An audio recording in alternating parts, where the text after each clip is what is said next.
বন্যার স্মৃতিকথা 2022-এর সেই ভয়ঙ্কর রাত।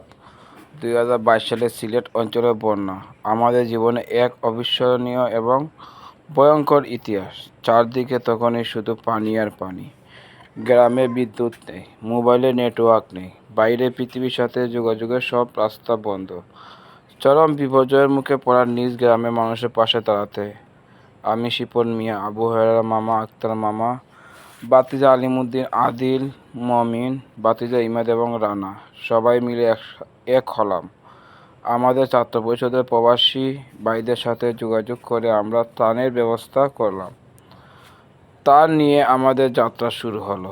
গাড়ি ভাড়া করে প্রথমে আমরা সিলেট শহর থেকে জাওয়া বাজার পর্যন্ত গেলাম।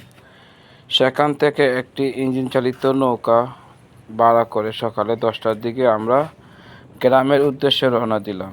নৌকায় উঠে চারদিকে দৃশ্য দেখে আমাদের বুক কেঁপে উঠল।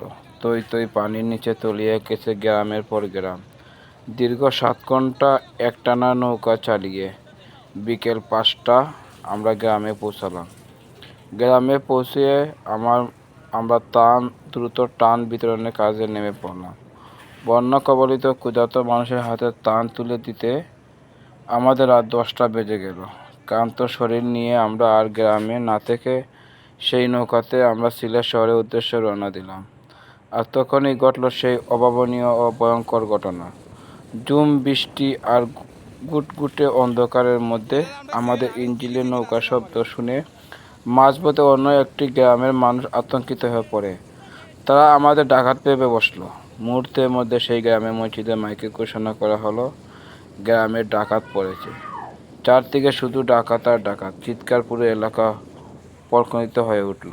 এদিকে তুমুল বৃষ্টি, অন্যদিকে ভুল বোঝাবুঝির শিকার হয়ে গ্রামের শত শত মানুষের লাঠি, ফালা আর বন্দুক নিয়ে আমাদের তাড়া করতে শুরু করলো।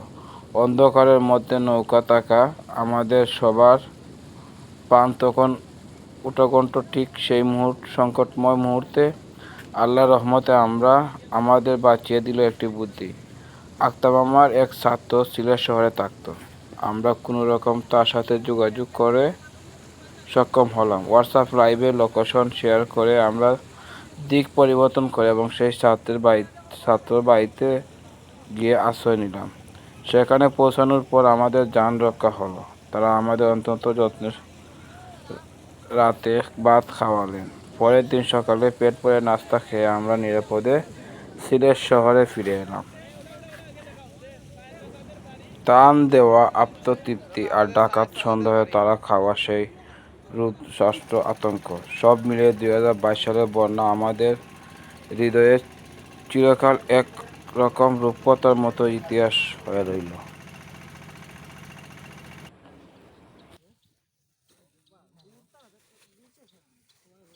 সব খামা বিজি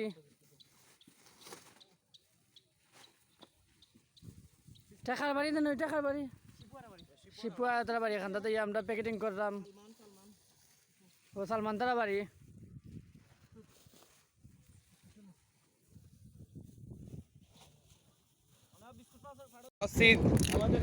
নতুন মসজিদ ডুবে গেছে, একবারে পানির নিচে পড়ে গেছে।